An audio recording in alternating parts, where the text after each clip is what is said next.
সমদ্বিবাহু ত্রিভুজ, যে ত্রিভুজের দুইটা বাহু সমান এবং দুইটা কোণ সমান তাকে সমদ্বিবাহু ত্রিভুজ বলা হয়।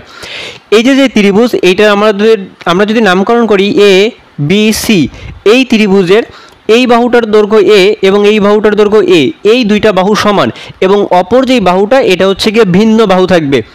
এই সমান বাহু সংলগ্ন এই যে কোণটা, এই কোণটাও সমান হবে। এইটা যদি থিটা হয়, এই কোণটার মানও হবে হচ্ছে গিয়ে থিটা, এই কোণটা হচ্ছে গিয়ে ভিন্ন থাকবে।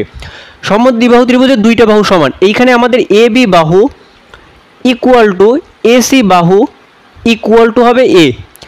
এই আমাদের এই দুইটা বাহু হচ্ছে সমান, এ বি বাহু এবং এসি বাহু এ, আর বিসি বাহু যেটা ওইটা সমান সমান বি, বিসি বাহু বি।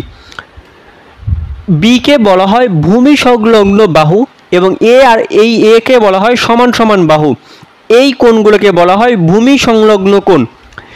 সমদ্বিবাহু ত্রিভুজের দুইটা কোণ সমান, এখানে বি কোণ আর সি কোণ সমান, তাহলে আমরা বলতে পারি বি কোণ ইকুয়াল টু সি কোণ ইকুয়াল টু হচ্ছে গিয়ে থিটা, আর এ কোণের মান ভিন্ন একটা মান হবে। সমদ্বিবাহু ত্রিভুজের ক্ষেত্রফল নির্ণয়ের সূত্র হচ্ছে b/4 √4a² মাইনাস হচ্ছে গিয়ে b স্কোয়ার। বি মানে হচ্ছে ভূমির দৈর্ঘ্য এবং এ মানে হচ্ছে গিয়ে অপর বাহু বা সমান সমান বাহুর দৈর্ঘ্য।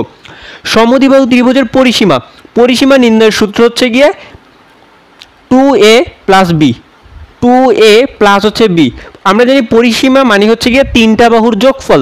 এইখানে এখন তিনটা বাহুর আমাদের এ আর এ, এই দুইটা যোগ করলে 2a, আর বি যেটা ওটা থেকে গেল। সমদ্বিবাহু ত্রিভুজের মধ্যমা নির্ণয়ের সূত্র হচ্ছে 1/2 √4a² মাইনাস হচ্ছে গিয়ে b স্কোয়ার। মধ্যমা এবং ক্ষেত্রফলের সঙ্গে দেখা একটা মিল আছে, রুটের ভেতরে যে অংশটা সেটা একই থাকবে। ক্ষেত্রফলে b/4 আর মধ্যমা বের করার সময় 1/2 into √4a² minus b square. আমরা যদি সমদ্বিবাহু ত্রিভুজের এই সূত্রগুলো মনে রাখি, পরিমিতি থেকে যত ধরনের অঙ্ক আছে সবগুলো অঙ্ক আমরা খুবই সহজে সমাধান করে ফেলতে পারবো।